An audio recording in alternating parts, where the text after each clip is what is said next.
Tagore PG college के आई tutorial YouTube channel के माध्यम से आज हम पढ़ने जा रहे हैं BA BEd BSc BEd second year की जो आपका कंपलसरी पेपर है addressing special needs in inclusive schools. इसकी फोर्थ यूनिट अपने कर रहे हैं विद्यालय में समावेशी अभ्यास। तो फोर्थ यूनिट है विद्यालय में समावेशी अभ्यास, जिसमें हम सबसे पहले पढ़ेंगे समावेशी शिक्षा की अवधारणा। तो आपके जो पाठ्यक्रम है सेकेंड ईयर के अंदर ये कंपलसरी पेपर कि समावेशी शिक्षा या समावेशी स्कूल, इस पाठ्यक्रम को जोड़ा क्यों गया आपके पाठ्यक्रम में, इस विषय वस्तु को क्यों शामिल किया गया, इस बुक को क्यों शामिल किया गया। तो होता क्या है कि कक्षा में जब हम पढ़ाने जाते हैं तो केवल जरूरी नहीं कि हमारे सामने कक्षा में सामान्य बुद्धि के छात्र मिले। अपने जानते हैं कि कक्षा में जो है व्यक्तिगत विभिन्नता लिए हुए थे छात्र रहते हैं, जहां तेज गति से सीखने वाले, मंद गति से सीखने वाले, होशियार, मंद बुद्धि, और यहां तक कि कई बार ऐसा होता है कि कक्षा में हमें दिव्यांग बालक भी देखने को मिलते हैं। दिव्यांग बालक मतलब हो सकता है किसी को दिखाई कम देता हो या दिखाई नहीं देता हो, सुनाई कम देता हो या सुनाई नहीं देता हो, या किसी को बोलने में परेशानी हो, तो ऐसे बालकों को हम दिव्यांग बालक कहते हैं। तो ऐसे विद्यालयों, जब ऐसे बालक सामान्य विद्यालयों में अध्ययन करते हैं, वैसे तो सरकार द्वारा विशेष रूप से दिव्यांग बालकों के लिए अलग से भी विद्यालयों की स्थापना की गई है, लेकिन कक्षा में सामान्य विद्यालय बच्चों के साथ भी जब ऐसे बच्चों की शिक्षा का व्यवस्था की जाए तो ऐसी स्थिति में पूरी शिक्षण प्रक्रिया कैसे चलेगी और इसको क्यों शामिल किया जा रहा है, इसके उद्देश्य क्या है, आवश्यकता क्या है कि दिव्यांग बालक सामान्य बालकों के साथ पढ़ें। तो इस सभी कार्य प्रणाली को आपको समझाने के लिए आपके पाठ्यक्रम में यह इकाई या यह पेपर शामिल किया गया है, जिसका नाम है addressing special needs in inclusive schools. Inclusive शब्द का मतलब होता है समावेशी। स्कूल का मीनिंग आप जानते हो विद्यालय, तो समावेशी विद्यालय। तो इसकी फोर्थ यूनिट है विद्यालय में समावेशी अभ्यास। तो सबसे पहले हम पढ़ेंगे कि समावेशी शिक्षा है क्या। समावेशी शिक्षा को समझने से पहले हम पहले समावेशन शब्द को समझते हैं। देखो 1986 की जो राष्ट्रीय शिक्षा नीति आई, राष्ट्रीय शिक्षा नीति 1986, इसने शिक्षा का दो महत्वपूर्ण शब्दों से परिचय करवाया, एक तो एकीकरण और दूसरा मुख्य धारा। एकीकरण और मुख्य धारा।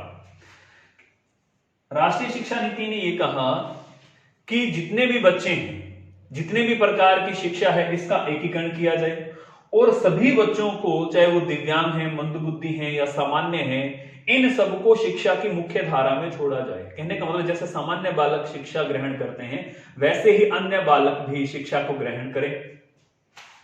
बाद में दिव्यांगता को मानवाधिकार से जोड़ दिया गया।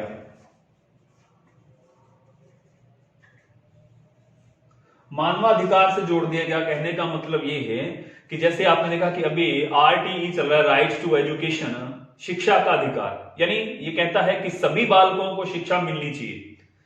तो ऐसे में क्या हुआ कि जब दिव्यांगता को मानवाधिकार से जोड़ा गया, तो ऐसे में दिव्यांग बालकों की शिक्षा की ओर पूरे समाज का ध्यान आकर्षित किया गया कि जो दिव्यांग बालक हैं उन्हें भी अपने आप को विकसित करने का अवसर मिलना चाहिए। दिव्यांग बालकों को भी समाज के एक अहम सदस्य के रूप में अपने आप को प्रदर्शित करने का अवसर मिलना चाहिए। उन्हें भी सामान्य बालकों की तरह शिक्षा की व्यवस्था होनी चाहिए। तो इन शब्द दिव्यांगता को जब मानवाधिकार से जोड़ा गया, एकीकरण और मुख्य धारा दो शब्दों से राष्ट्रीय शिक्षा नीति ने परिचय करवाया, तो ऐसे में लोग दिव्यांग बालकों की शिक्षा के प्रति जागरूक हुई, समाज जागृत हुआ, शिक्षाविद जागृत हुए, शिक्षण संस्थाएं जागृत हुई और अभिभावक जो थे वो भी इस ओर अग्रसर हुए कि दिव्यांग बालकों को भी शिक्षण व्यवस्था होनी चाहिए। तो एक नया जो परिचय, एक नई पद्धति, एक नई प्रणाली का परिचय हुआ समाज से, वो था समावेशन। यदि हम समावेशन की बात करें तो समावेशन क्या है कि विद्यालय, समावेशन क्या है, विद्यालय एवं समाज, यदि हम समावेशन की बात करते हैं तो समावेशन क्या है, विद्यालय एवं समाज विद्यालय एवं समाज की पुनर्संरचना,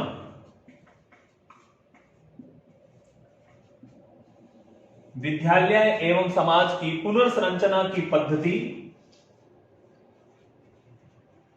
पुनर्संरचना की पद्धति जहां सभी दिव्यांग बालक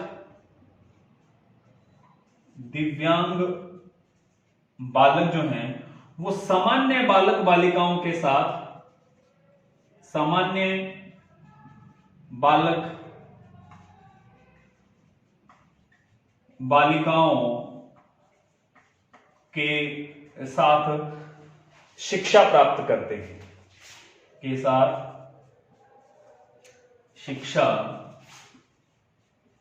प्राप्त करते हैं। तो जब दिव्यांगता को मानवाधिकार से जोड़ा गया, राष्ट्रीय शिक्षा नीति ने एकीकरण और मुख्य धारा शब्दों से परिचय करवाया, तो एक नई पद्धति, एक नई प्रणाली से समाज का परिचय हुआ जिसका नाम था समावेशन। समावेशन, इंक्लूजन। समावेशन है क्या? विद्यालय एवं समाज की पुनर्संरचना की पद्धति जहां सभी दिव्यांग बालक सामान्य बालक बालिकाओं के साथ शिक्षा प्राप्त करते हैं। तो कहने का मतलब समावेशन क्या है? यदि शिक्षा के क्षेत्र में बात करें तो क्या है? विकलांगता युक्त या दिव्यांगता युक्त, विकलांगता, लेकिन आजकल शब्द यूज करते हैं दिव्यांगता। तो शिक्षा के अर्थ में समावेशन का अर्थ क्या है? विकलांगता या दिव्यांगता युक्त बालक अथवा बालिका का, बालक अथवा बालिका का सामान्य विद्यालय में, सामान्य विद्यालय में समावेश। यदि समावेशन शब्द की शाब्दिक अर्थ की बात करें तो समावेशन का शाब्दिक अर्थ होता है सदस्यता के रूप, सदस्य के रूप में स्वीकार करना, सदस्य के रूप में स्वीकार करना। कहने का मतलब यह है कि ये जो समावेशन पद्धति जो आई सामने, उसका मतलब क्या था कि जो दिव्यांग बालक हैं, जो विकलांग बालक हैं, उनको भी समाज के एक सक्रिय सदस्य के रूप में स्वीकार किया जाए, उन्हें भी सामान्य बालक बालिकाओं के साथ सामान्य विद्यालयों में शिक्षण या शिक्षा प्राप्त करने का अवसर दिया जाना चाहिए। ये था समावेशन या समावेशी शिक्षा। तो समावेशी शिक्षा से आप, यदि हम शॉर्ट में बात करें तो समावेशी शिक्षा से आप क्या समझते हो? समावेशी शिक्षा का मतलब क्या हो गया?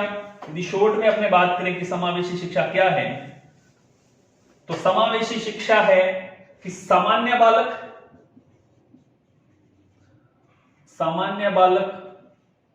या बालिका कह सकते हैं, प्लस दिव्यांग या असक्षम कह सकते हैं, असक्षम बालक या बालिका जो है एक ही विद्यालय में अध्ययन करें, सामान्य विद्यालय में अध्ययन करते हैं। यदि सामान्य विद्यालय में सामान्य बालक और दिव्यांग या असक्षम बालक एक साथ शिक्षा ग्रहण करें, जहां उन्हें एक ही विद्यालय हो, एक ही कक्ष हो, एक ही अध्यापक, एक ही मतलब समान अध्यापक, जिस अध्यापक से सामान्य बालक पढ़ रहे हैं उसी अध्यापक से दिव्यांग बालक पढ़ रहे हैं, एक ही मूल्यांकन प्रणाली हो, एक ही शिक्षण पद्धति हो, तो ऐसी शिक्षा को हम क्या नाम देंगे? समावेशी शिक्षा है। तो समावेशी शिक्षा से आप समझते हो कि समावेशी शिक्षा का मतलब है सामान्य बालक या सामान्य मानसिक और शारीरिक योग्यता वाले बालकों के साथ दिव्यांग या असक्षम बालकों का, यानी जो शारीरिक या मानसिक रूप से सामान्य बालकों से पिछड़े हुए हैं, किसी भी कारण, दिव्यांगता दृष्टि से संबंधित भी हो सकती है, श्रवण से संबंधित भी हो सकती है और बोलने से संबंधित भी हो सकती है, और या उनको मंद बुद्धि बालक भी इसके अंदर शामिल होते हैं। तो जब ऐसे बालक तो सामान्य बालकों के साथ शिक्षा ग्रहण करेंगे तो वो शिक्षा कहलाएगी समावेशी शिक्षा, और जहां इस प्रकार की शिक्षा की व्यवस्था होगी वो कहलाएंगे इंक्लूसिव स्कूल्स या समावेशी विद्यालय। तो अब इसके आगे की कड़ी में हम ये जानते हैं कि समावेशी शिक्षा की आवश्यकता क्यों है। समावेशी शिक्षा तो आप समझ गए कि समावेशी शिक्षा क्या है, शॉर्ट में आता है समावेशी शिक्षा क्या है कि सामान्य बालकों के साथ दिव्यांग बालकों का अध्ययन करना, शिक्षण करना ही समावेशी शिक्षा है। अब बात यह आती है कि समावेशी शिक्षा की आवश्यकता क्यों है, कि इसकी आवश्यकता क्यों महसूस हुई, समावेशी शिक्षा क्यों अपनाई गई। तो इसको कुछ बिंदुओं के माध्यम से अपने अध्ययन करेंगे। सबसे पहला है कि सामान्य मानसिक विकास हेतु, सामान्य मानसिक विकास हेतु, इनकी अपने आगे व्याख्या करेंगे। सामान्य मानसिक विकास हेतु के बाद सामाजिक एकीकरण हेतु, सामाजिक एकीकरण हेतु, सामाजिक एकीकरण के बाद में है शैक्षिक एकीकरण हेतु, शैक्षिक एकीकरण हेतु। शैक्षिक एकीकरण के बाद समता का जो सिद्धांत है, संविधान ने जो हमें समता का सिद्धांत दिया है, समानता का सिद्धांत दिया है, समता का सिद्धांत के अनुपालन हेतु, के अनुपालन हेतु। पांचवा है अपव्यय को रोकने हेतु, रोकने या कम करने हेतु।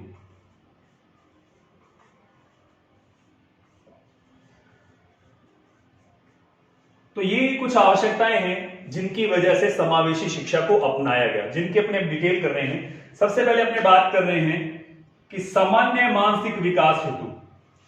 सामान्य मानसिक विकास हेतु से हमारा तात्पर्य यह है कि यदि दिव्यांग बालक अन्य बालकों से जो सामान्य मानसिक योग्यता रखते हैं, सामान्य बुद्धि क्षमता रखते हैं, यदि उनके साथ घुलेगा मिलेगा नहीं, उनके साथ रहेगा नहीं, उनको कार्य करते हुए नहीं देखेगा, उनको पढ़ते हुए नहीं देखेगा, यदि वो उनसे अलग रहेगा, तो वो सामान्य बालकों की तरह लिखना पढ़ना ये सब नहीं सीख पाएगा, उसे अपने आसपास के वातावरण की जानकारी नहीं हो पाएगी। आपने महसूस किया होगा, देखा भी होगा कि दिव्यांग बालक जो होते हैं उनको केवल जो अभिभावक हैं वो केवल इतना कोई शिक्षित या कह लें या इतना जागरूक या इतना अवेयर करना चाहते हैं कि वो अपने दैनिक दिनचर्या के जो काम है, नहाना, कपड़े पहनना, खाना खाना, कि ये करने में कहते हैं कि बस ये इतना कर ले, इतना बहुत है इसके लिए।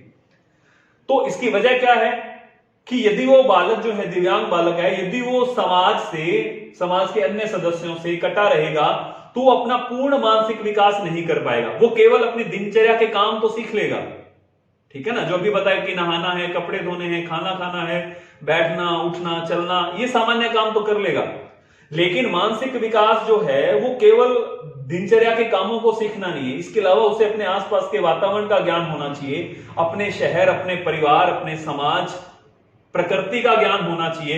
ये सारी जानकारी उसे तभी मिल पाएगी जब वो सामान्य बालकों के साथ उनको भी काम, उनके काम करने के तरीके को देखेगा, उनके काम का अनुकरण करेगा कि वो कैसे पढ़ते हैं, वो कैसे खेलते हैं, वो कैसे कार्य करते हैं।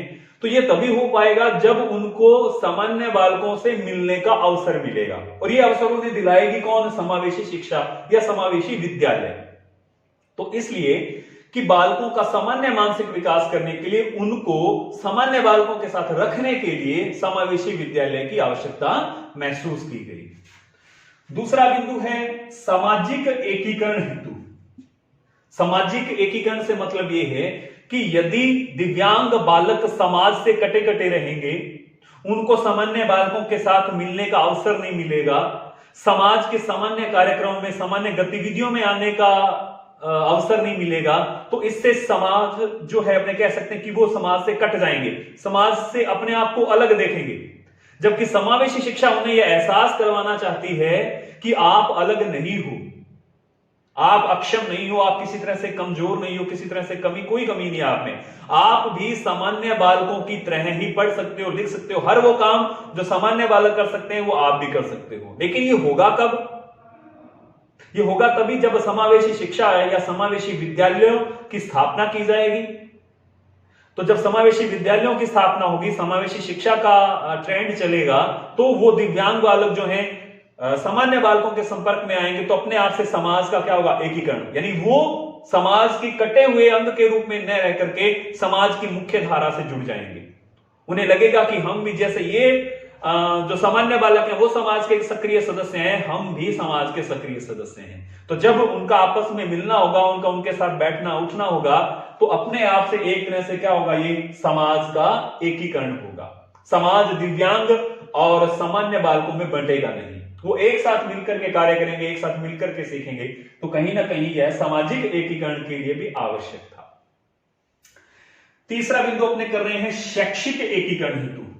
शैक्षिक एकीकरण का मतलब यह है कि जो दिव्यांग बालक होते हैं उनके लिए विद्यालय अलग, उनके लिए पाठ्यक्रम अलग होता है, उनकी पाठ्य पुस्तकें अलग होती हैं, उनके अध्यापक अलग होते हैं, उनकी शिक्षण पद्धतियां अलग होती हैं, उनके लिए जो शिक्षण सहायक सामग्री अपनाई जाती है वो अलग होती है, उनके लिए जो मूल्यांकन पद्धतियां अपनाई जाती हैं वो अलग होती हैं। जबकि सामान्य बालकों में ये चीजें, पाठ्यक्रम है, चाहे विद्यालय है, कक्षा कक्ष है, अध्यापक हैं, शैक्षणिक गतिविधियां हैं, शिक्षण कौशल है, शिक्षण सूत्र हैं, सहायक सामग्री है, ये अलग होती है। लेकिन जब समावेशी शिक्षा को अपनाया जाएगा तो इससे क्या होगा कि दोनों तरह की पद्धतियों में, दोनों तरह की शिक्षण व्यवस्था में, दोनों तरह की शिक्षण प्रक्रिया में, चाहे वो पाठ्यक्रम है, चाहे वो अध्यापक है, चाहे वो शिक्षण सहायक सामग्री है, चाहे वो टीचिंग मेथड्स हैं, इन दोनों का एकीकरण होगा। जो अध्यापक उन्हें पढ़ाने आएगा, जो पाठ्यक्रम उनके लिए तैयार किया जाएगा, जो शिक्षण पद्धतियां एक साथ दोनों बालकों के लिए अप्लाई की जाएंगी, तो इससे क्या होगा, दोनों तरह की जो शिक्षण कार्यक्रम है, जो सामान्य बालकों के लिए है और जो दिव्यांग बालकों के लिए है, इन दोनों में क्या होगा, एकीकरण होगा। तो इस प्रकार से शैक्षिक एकीकरण के लिए भी जो है समावेशी शिक्षा आवश्यक है। नेक्स्ट है समता का सिद्धांत के अनुपालन हेतु। देखो, संविधान ने हमें माना है कि हम सब समान हैं, कि इस भारत देश के जो नागरिक हैं वो सब समान हैं, कोई भी जाति, लिंग या धर्म के आधार पर उनके साथ भेदभाव नहीं किया जा सकता। लेकिन उस समय शायद संविधान निर्माताओं को एक बात, ये एक शब्द और समझ में नहीं आया कि शारीरिक अक्षमता या मानसिक अक्षमता के कारण उनके साथ भेदभाव नहीं किया जाना चाहिए। तो अपने संविधान में तो 3 ही शब्द पढ़ते हैं, कौन से, जाति, धर्म और लिंग के आधार पर भेदभाव नहीं किया जाना चाहिए। ये समता का सिद्धांत है, समानता का अधिकार है। लेकिन एक शब्द जब उन्होंने देखा, शिक्षाविदों ने, कि भाई जाति, धर्म और लिंग के आधार पर नहीं, लेकिन शारीरिक और मानसिक अक्षमता के आधार पर भेदभाव हो रहा है ना, दिव्यांग बालकों को हेय दृष्टि से देखा जा रहा है, उनकी आवश्यकता महसूस नहीं की जा रही कि इनको भी शिक्षित किया जाना चाहिए। तो दिव्यांग बालकों को सामान्य बालकों के साथ समता का सिद्धांत का अनुपालन करने के लिए, कि नहीं, चाहे कोई शारीरिक रूप से सक्षम है, चाहे वो अक्षम है, मानसिक रूप से सक्षम है, चाहे वो अक्षम है, सब समान हैं, सबको समान रूप से शिक्षा का अवसर मिलना चाहिए, सबके लिए समान रूप से शिक्षा की व्यवस्था होनी चाहिए। तो इस प्रकार से समता का सिद्धांत, यानी उनके लिए ये नहीं कि वो समाज का एक अलग हिस्सा है, अलग हिस्सा न दिला करके उनको सामान्य बालकों के साथ मुख्य धारा में शामिल करने के लिए कह सकते हैं कि समता के सिद्धांत के अनुपालन के लिए भी समावेशी शिक्षा की आवश्यकता महसूस की गई।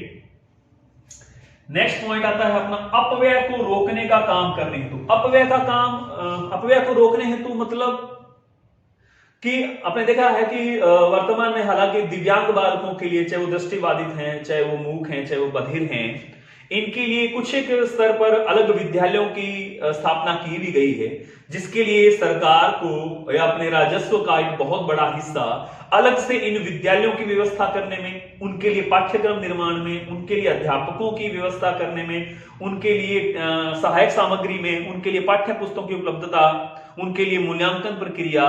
तो कहने का मतलब है कि दिव्यांग बालकों की अलग से व्यवस्था करने के लिए सरकार को एक बहुत बड़ी धनराशि जो है राजस्व की, वो खर्च करनी पड़ती है।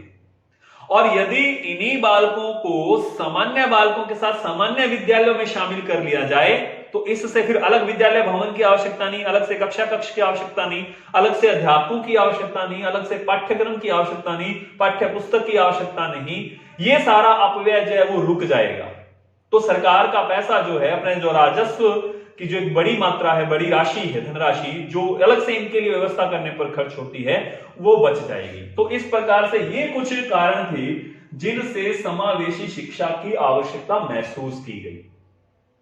ठीक है, तो ऐसे कुछ कारण आप अपने हिसाब से भी सोच सकते हो कि समावेशी शिक्षा यानी कि दिव्यांग बालकों को सामान्य बालकों के साथ शिक्षा ग्रहण करवाने का कारण क्या है। तो एक तो यही हो गया कि सामान्य मानसिक विकास हेतु, सामाजिक एकीकरण हेतु, शैक्षिक एकीकरण हेतु, समता का सिद्धांत के अनुपालन हेतु, अपव्यय को रोकने के लिए। इसके अलावा अपने ये भी कह सकते हैं कि दिव्यांगता के प्रति भ्रांतियां दूर करने हेतु,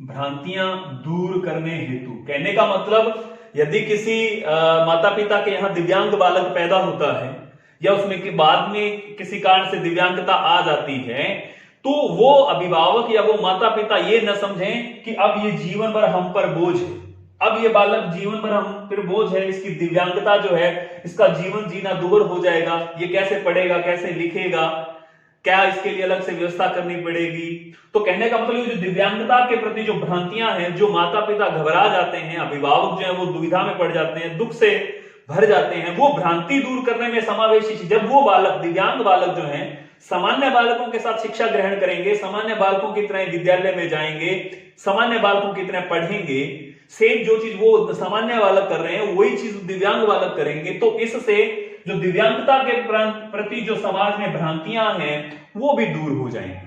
तो इस तरह से ये तो चलो मैंने आपको 6 आवश्यकताएं बताई, आप खुद भी अपने हिसाब से इसके अंदर और पॉइंट शामिल कर सकते हो कि दिव्यांग बालकों को समावेशी शिक्षा के माध्यम से सामान्य बालकों के साथ पढ़ाने की आवश्यकता क्या है।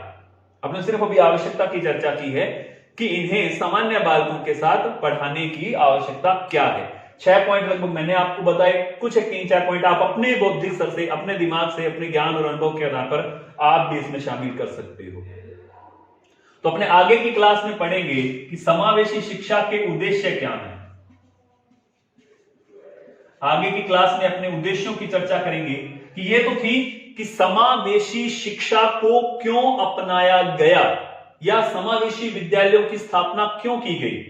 लेकिन आगे की क्लास में अपने पढ़ेंगे कि ठीक है अपना तो लिया गया, लेकिन अब ये कि किन उद्देश्यों के साथ अपनाई गई, कि इसको अपनाने से किन किन उद्देश्यों की पूर्ति होगी या किन उद्देश्यों को ध्यान में रख करके समावेशी कार्यक्रम जो है, समावेशी शिक्षा कार्यक्रम जो है उसका नीति निर्माण, उसके कार्यक्रमों का योजना निर्माण, कार्यक्रमों की क्रियान्विति किन उद्देश्यों को ध्यान में रख करके की जाएगी, ये अपने अगली क्लास में पढ़ेंगे। ठीक है, ओके।